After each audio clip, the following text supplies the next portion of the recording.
I am Annalisa Sawyers, and I am the program manager for Maryland Business Roundtable for Education, also known as MBRT. And I'm so glad that you guys have been hanging in with us for these last two sessions and finally now our third session. And today we're going to be talking about something that is relevant to so many of us right now, especially given the state of things right now with the quarantine situation with COVID-19. We'll be talking about budgeting, and I am over the moon excited to have with us someone who is an amazing person that I've come to know over the last couple of days, and that is Mr. Ramsey Morman from Verizon.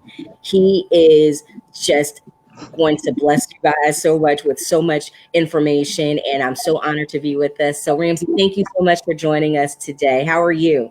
I'm good, Annalisa. Thank you so much. And no, I didn't pay her to say that, but I appreciate that. I'm excited for this opportunity for sure. Hopefully it'll be valuable. Awesome. Thank you. So we're going to go ahead and jump in and get started. To those of you that have been with us, we've been talking about financial literacy. And yesterday we talked about debt, good and the bad parts of it, and how you can kind of take some steps to make sure that you're in a financially healthy situation. Our first part of the series, I discussed with you what financial literacy actually is and how you can kind of set yourself up to be in a good space, from a financial standpoint. And today, Ramsey's going to tie it all into us and tell us, now that we have these tools, how we can use them to create a budget that will help us sustain, not just during these difficult times, but just moving forward. So we're going to go ahead and get started. But first, before we jump into our content, I want to give Ramsey an opportunity to kind of tell us a little bit about himself and what he actually does with Verizon. So Ramsey, go right ahead. Yeah, thanks a lot. So Ramsey Morman, so it's been a long journey, and the funny story is I actually started with Verizon in college as a recruiter, and kind of moved my way up in various capacities, both in the retail space and now in the business. Presently, I'm a current managing partner of Mobility Solutions, which is a fancy title for associate director. Support enterprise accounts nationwide, specifically focused on the transportation, distribution, and construction. I oversee 7 sales reps and Charlotte, and it's just been a pleasure to have this opportunity with a fantastic company of Verizon. Awesome. Now, I know Verizon has a lot of different components to it to make it run. So with what's going on right now in the state of the world, how has the quarantining and the whole COVID-19 situation affected what you actually do, and just kind of how you live your life right now? Yeah, it's interesting. It's aspects of the business. One of the things working with Verizon is we get insights into behaviors. And so understanding how customers are utilizing their devices, whether it's an iPad, has been interesting. So on any given year, Mother's Day is the peak year for voice calls. When COVID-19 hit, we were exceeding Mother's Day every day in terms of voice calls. So it gives us insight on what people are doing. From a data traffic perspective, obviously telework data is increased by 30%, distance learning. But an interesting fact is that online gaming increased by 75%. Oh, wow. So it's good to see what people are doing at home. For us personally, we have 100,000 employees, and we had to all move to work environment. That was an uplift, specifically in our 4 call centers that never had that capability. So that was a heavy undertaking in how I personally do business with the people that support my team that are now working from home. And then for me personally, on any given week, Tuesday through Thursday, I'm on a plane or train visiting my clients or my client partners.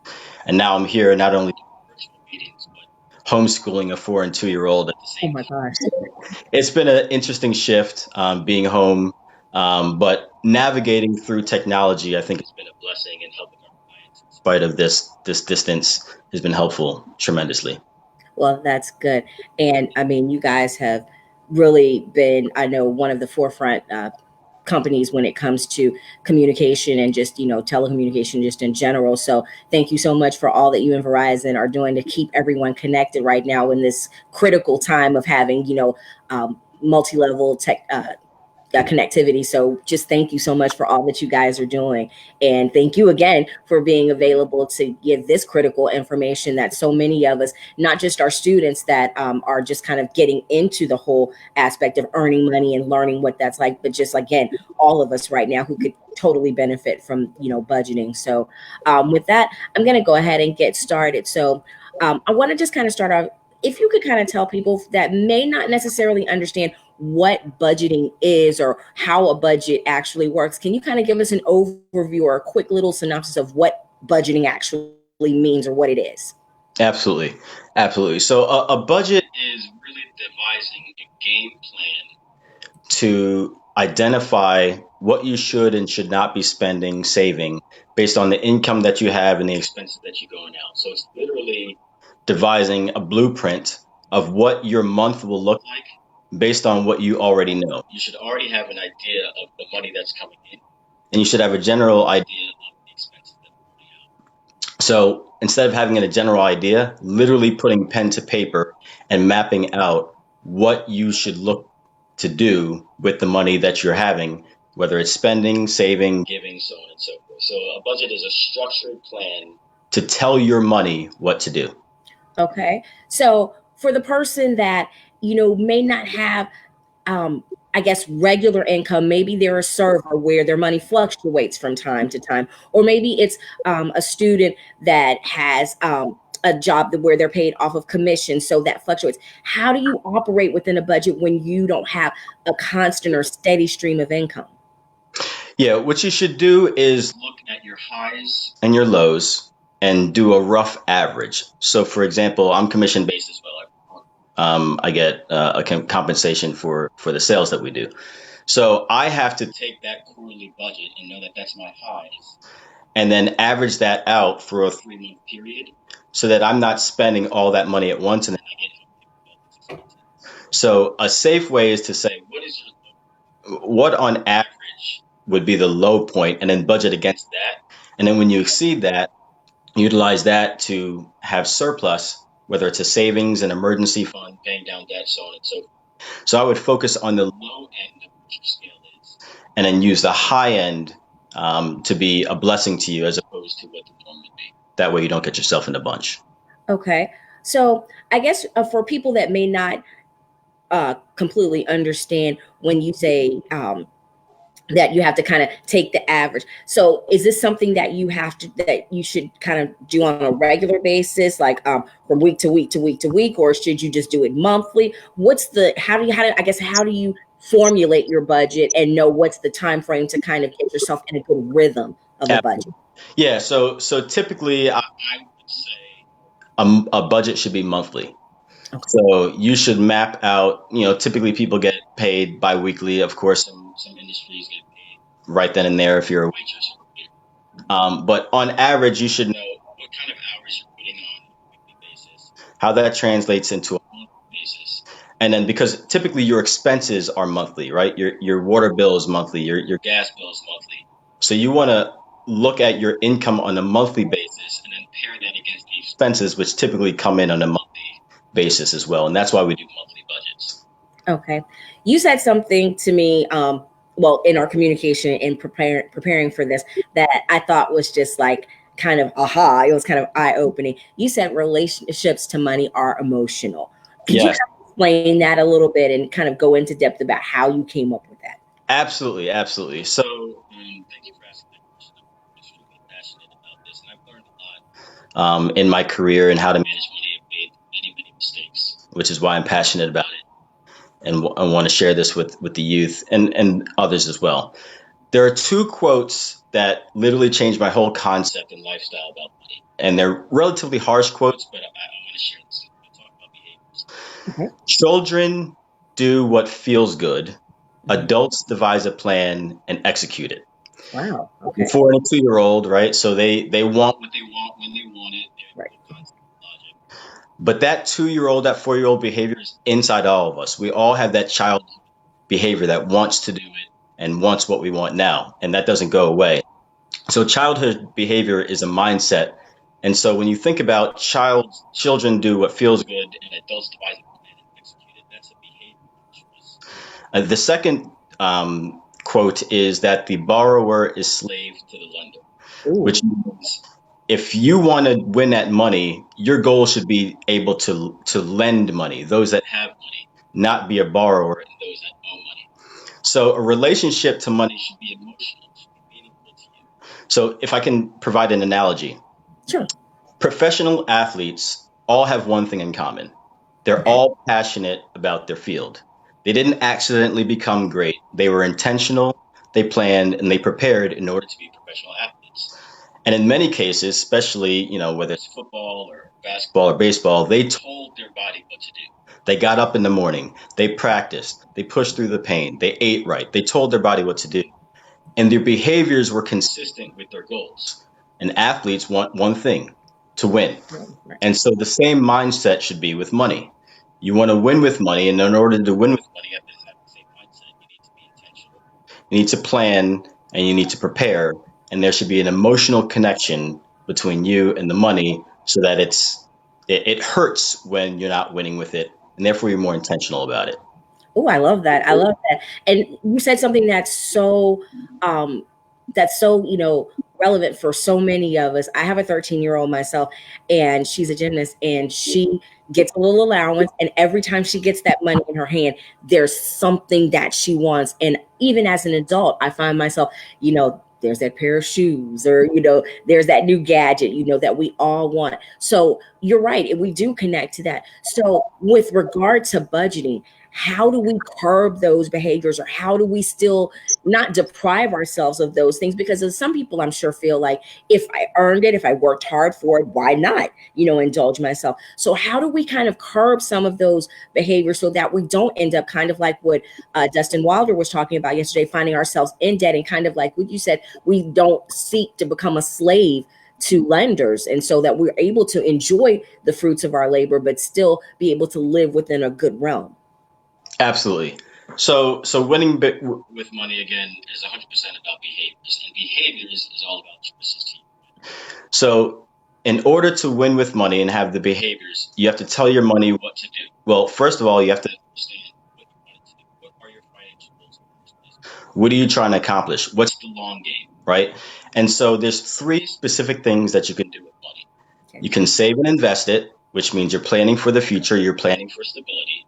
You can enjoy it, which means you're spending it on things that you want, you desire, or you can give it. You can donate to something or someone who is important to you. And I would argue that the happiest people are those that give. That's just my opinion. Right. So winning with money gives you the financial freedom to do all three things comfortably. You shouldn't have to limit yourself based on what you want if you're planning for it, right? And so if you're getting something that you want, but it's putting you in a financial bind, there's anxiety attached to it. So it's all about the choices and being intentional about it. Losing with money happens when you try to impress people, when you try to keep up with people. And typically that stretches you beyond your means. And so having that relationship with money and having the behaviors to say no to things that you know you don't need versus yes to things that you do need, or yes, I want this, so I'm going to plan for it. That is how you don't feel stifled or restricted in devising a budget. There's a lot of misconceptions about a budget. You mentioned restriction and limitations. Even in the marriage, there's controlling factors that you might think. And if you look at it from that standpoint, yeah. But the truth is, if you're devising a plan and you're being intentional, really a budget allows you or gives you permission to buy because you already laid out the plan to go buy it. You already laid out the plan to buy those sneakers because you saved. You planned for it. You know that it's not going to put you in a situation because you mapped out that you can afford it. There's relief in knowing that you have the money to lay it out because you already planned for it. And again, in a marriage, for example, I enjoy sitting down every month and mapping out what it looks like for my wife because if she wants to go and have a girls' night out, we can put that in the budget. If I want to go and go on vacation, we can put that in the budget. There's no misconceptions on what to expect. So I think that helps a lot. But just knowing the why behind what you're trying to accomplish. That's really good. So I'm thinking, like, because you really talked about something, or you hit on something that I think that a lot of us don't do, and that's that planning aspect. So I'm thinking about for the student that's just getting ready to go off to college and they're kind of starting on their financial journey and they're, trying to come up with the plan, they're trying to be accountable. What are some steps or some tips that they can do starting out in college where they may not have a regular income? They may just be getting a stipend from work study at school, or their parents may be sending them a monthly allowance. How can they plan and then kind of incorporate that into becoming their budget so that they don't fall into some of those pitfalls, but they're still using those tips and those tools and practices to allow them, so once they are out of school and they do have sustainable income, that they're able to kind of transfer those same skill sets into something that becomes a lifelong habit for them? Yeah, no, absolutely. The hard part about navigating through a budget is knowing when to say no. There's going to be a lot of things thrown at them in the real world that want their money. So the first thing is when they're out in the real world, when they're making their money, society, the world is designed in a way to take their hard-earned money. And it's not malicious. There's businesses that need to run, right? Trying to make But yeah, exactly. But going in with the mindset that everything around me is designed to take my money should make them be defensive. Same thing happens when you go to get your driver's license. It's freedom, right? Parents get nervous when they have their offspring go, and so they have defensive driving courses. right. That's to plan for somebody to do something sideways. Same thing happens with money. If you're going in knowing that people want your money, then you become defensive with it. Credit cards, for example, reward points, cashback rewards, flight rewards, all these things are nice, but they're designed to make you spend more money with the concept that you're going to get money back. And the math doesn't add up, or else credit card businesses will be out of business. Yeah. So just knowing that. When you go into the grocery store, pay attention to where the milk and the eggs are. Typically, they're in the back of the store, which means you have to walk through all the other aisles to get to the egg. Wow. Designed for impulse buying. It's all designed in a way for you to spend more money. So making the choice to win with your money, being intentional, is to go against the machine. And the machine is basically going against all the different things that want to make you feel good and the childish behavior that wants, and saying, no, this is what I need, this is what I can afford, and so I'm going to make those choices. And if I could just say one thing about being things that are affordable. When I say afford, it's not the payments that you can make. Being able to afford something is something that you can buy outright. Because, to your point, if you have income that's sporadic, or if you have in this COVID-19 situation where you're furloughed or laid off, that income that you said you were bringing in and therefore could afford the payments is no longer there. So you just want to make sure that you're buying things that you can afford and then saving for the things that you really want that are big ticket items that may take a little bit longer. That is such a great point, because as you were saying that, I was thinking back to hundreds of years ago when I first started college. And I remember credit card companies used to be allowed to come onto the campuses and offer credit cards to students. And many of us didn't have jobs at that time, but those incentives that they gave us, here, get a free water bottle, or you can get this or whatever for getting this credit card. And we got these credit cards, and the limits were normally low, which, didn't seem like a big deal. But if we didn't have that sustainable income, or we weren't budgeting correctly to allow us to know that we could afford to pay off that bill every month in full and not have that recurring debt, which, as Dustin talked about yesterday, puts you in that cycle, because we're paying the minimum balance, which really is just the interest, and we're ending up, it seemed like what Dustin was talking about on yesterday, and how you're tying this all together. It kind of all goes hand in hand. That's something that our kids really need to hear about. So I kind of want to move into, so here we are. We're out of high school now, and unfortunately, we know a lot of kids are looking at that being a reality a little bit sooner than what they had planned on, because we're not having the traditional end of year type of celebrations and things like that. So here they are. they're looking at, now I'm not sure if I'll be able to start school in the fall. I'm not sure if I'm going to have to go to work. Parents have been furloughed.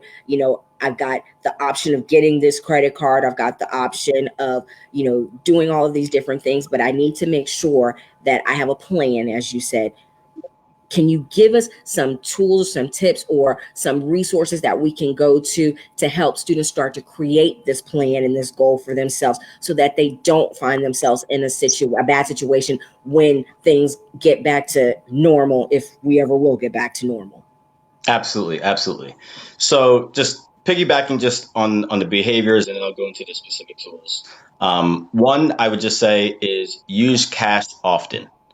Literally use cash. The reason why I say use cash is because there's friction when you give somebody a $20 bill and you get $2 back.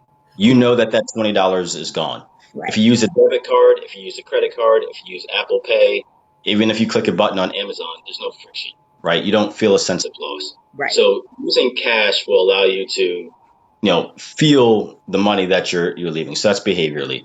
Know what your financial goals are and what you're trying to do. And then make payments to yourself for things that you want. For example, if you want a car later on, make payments to yourself. Now, how do you do that? There's 3 tools that I would recommend in starting a budget. I'm a geek. I like spreadsheets. I created my own spreadsheet, and later on, I'll send a link to those that have Google that can use that template. Awesome. But in that spreadsheet, you should map out known expenses that are not going to go away. You're probably going to have rent. You're probably going to have a cable bill, perhaps. You're probably going to have gas and electric, so on and so forth. Those things are not going to go away. List out your essentials and your needs. And then list out what you may be able to do from an income perspective. And then also look for side jobs, perhaps, if you have time that you can potentially do. Can you rake some leaves, for example, to get extra money, aside from what you're doing for your career perspective? But map out what your known expenses are, so you at least have a baseline there, and then list out everything else that makes sense. Hair, do you want to buy some shoes? Give your permission to buy clothes, so on and so forth. Those are miscellaneous things that can be manipulated. Another application or resource that Dustin mentioned yesterday is the Every Dollar app. Mm-hmm. You can find that online, and you can also get the application, and that allows you to do exactly what I said on the spreadsheet, but it's more streamlined for those that don't want to build their own spreadsheet and have formulas. And then Mint.com is one of my favorites that's more automated. Mint.com does the same thing with Every Dollar, but it allows you to tie all of your accounts. So if you have a banking account, if you're investing, if you have rental payments, all your utility bills, you can link all of that, and anything that happens automatically will be adjusted for you. So you don't have to always plug in the budget. All you're doing is saying what your budget should be, and then what you spend and what you bring in is automated for you. So a spreadsheet, Every Dollar, and Mint.com. Perfect. So these are things for you students that are listening that are going to be essential to kind of give you a good foundation to get started on having a good financial health, because I'm sure Ramsey can attest to this as well. As adults, we didn't have a lot of the things that you guys have readily available to you right now to help you get started and have a handout. We kind of had to learn through trial and error. And as Dustin mentioned yesterday, that credit is kind of one of those things that when you kind of get a bump in the road along the way, it's very difficult to kind of undo that. And even in some of my presentations, I've mentioned to students, your GPA and your credit are almost the same. You kind of start off with a good thing, and it's up to you to maintain it. And if you don't, it's very difficult to kind of undo the damage and get it back to a healthy status. And I mean, to kind of even tie it into COVID-19, we see now that keeping ourselves and our bodies healthy is essential to allow us to not find ourselves in a bad situation health-wise, because if we do, it's a very long road back to recovery. And we definitely want to stay mentally healthy, we want to stay physically healthy, and we definitely want to stay financially healthy. So thank you so much for giving those things, those tips and tools. We're kind of coming down to, our time. So I want to give you an opportunity to kind of just tie everything together, especially since this is our last series, about kind of the importance, because we don't want that to be lost, the importance of why this budget, or having a budget, or starting a budget, or even just kind of maintaining a budget for people that may already have one, or students that have kind of been on the path to having a budget, why it's so critically and vitally important. No, absolutely. And thank you for that. So if I could leave you with one thing, budgeting is so underutilized and is not taught, especially to our youth. And we get caught in the web of wanting to buy things and catch up with people and do what feels good. Having a plan every month, knowing what's coming in and what should be going out, is critical to you being successful with money.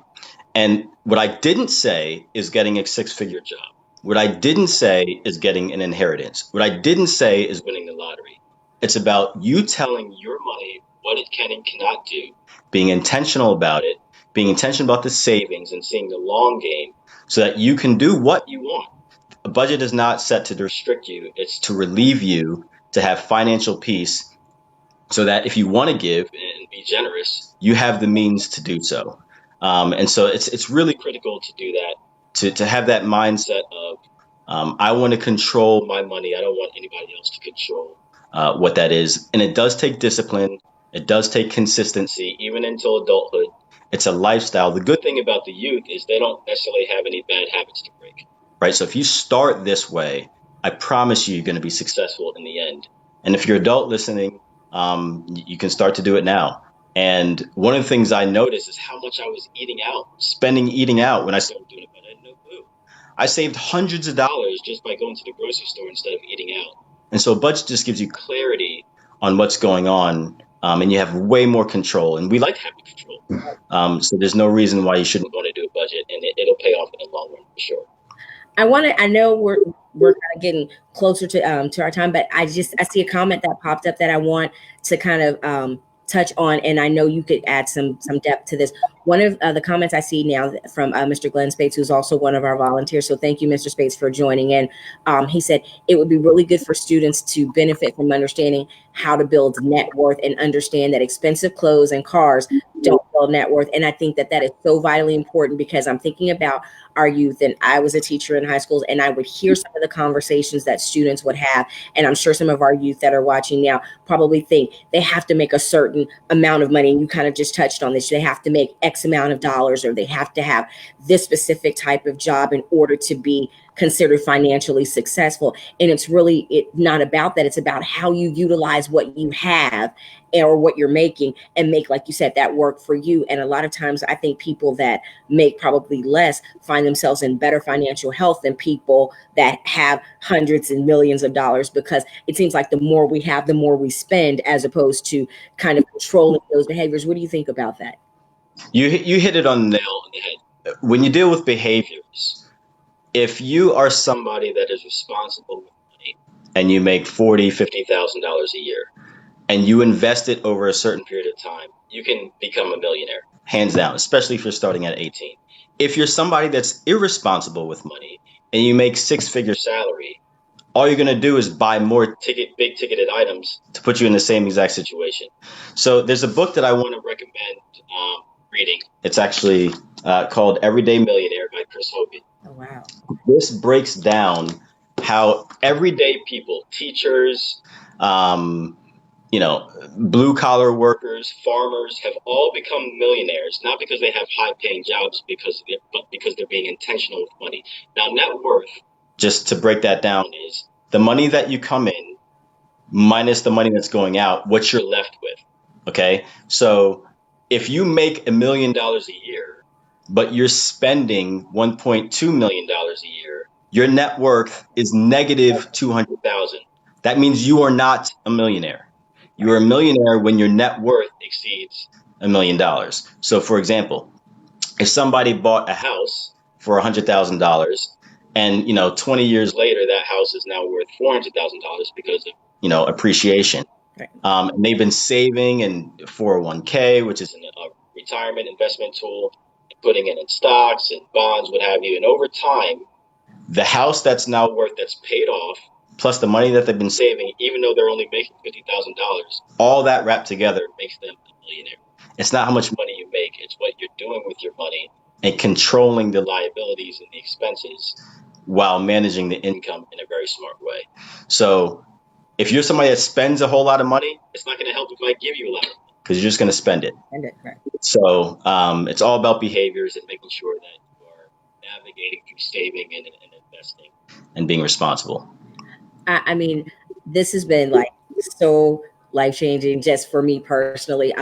That's something that I've been struggling with myself, just trying, not necessarily understanding the importance of a budget, but just finding, especially now where things are a little bit different and we're having to kind of carve money here and there. And that's why I said, I think at the beginning, I said that I think that this is so beneficial, not just for our students, because they're kind of in a great position right now. They're just getting ready to get started, with their lives and kind of having income. And we're in a very, very vulnerable situation in the world right now where everyone is having to kind of, readjust and kind of, take a look at where they are financially and how they're doing. We're seeing families being changed. We're seeing businesses being changed. And I've said it a million times. I don't think we'll ever go back to the way things have been because we're losing so much money as in an economical state just daily. And it's amazing just how things are going to be different moving forward. So I think that it's great that our young people are in a position right now to take advantage, unfortunately, of this unfortunate time, but use it as a learning tool and a benefit to them to help them start making wise financial decisions right now so that when things do start to kind of level out and hit a sense of normalcy, they won't find themselves in a precarious situation or a predicament where they are trying to get from underneath, debt that they've created at such a young age, or finding themselves without money or having any type of assets that they could easily be amassing right now. So thank you so much for all of this information, and thank you so much for giving your time today. It's been awesome. So I definitely want to say thank you. And for those of you that have been attending and watching with us, all of the resources that Ramsey mentioned, as well as the book that he mentioned, will be available for you guys to see in the chat if you don't have it already. And you can always go back and watch the broadcast later on and get that information. And I know Ramsey has been gracious enough to give us a link for a budgeting template that he's created that we'll make available to you all as well. So it can give you just kind of a plan to start with. And if that one doesn't work for you, again, he gave you some great resources and places that you can go and look. And I strongly suggest to everyone viewing, take advantage of these things because they definitely will be a benefit to you and help put you in a better situation. Or if you find yourself already in an okay situation, just help to maintain those situations, because it's all about making sure we're all good during not just this time, but moving forward, so that we can create legacies for ourselves and for our families, and that everyone will find themselves on the road to good financial literacy, not finding themselves in debt, and creating sustainable budgets that will help you out. So again, Ramsey, thank you so much for joining us today. It's been awesome, and I definitely appreciate all of the knowledge that you've dropped on us today. So thank you again. Absolutely. I'm humbled for the opportunity. Thank you. Awesome. So that's our time for today. I want to thank everyone for participating. Thank you to all of the other coordinators and staff members from Maryland Business Roundtable for Education. Thank you to Verizon for lending us Ramsey. Thank you to M&T yesterday for lending us Dustin. All of you all have just been amazing, and we are so indebted to and grateful for the knowledge and the wisdom that you've given to all of us. So I'm going to go ahead and end for today. Again, I am Annalisa Sawyers for Maryland Business Roundtable for Education. And on behalf of Ramsey and myself, thank you guys for joining in. And we hope to continue to see you guys supporting us in all of our programs. Thanks to everyone. Take care.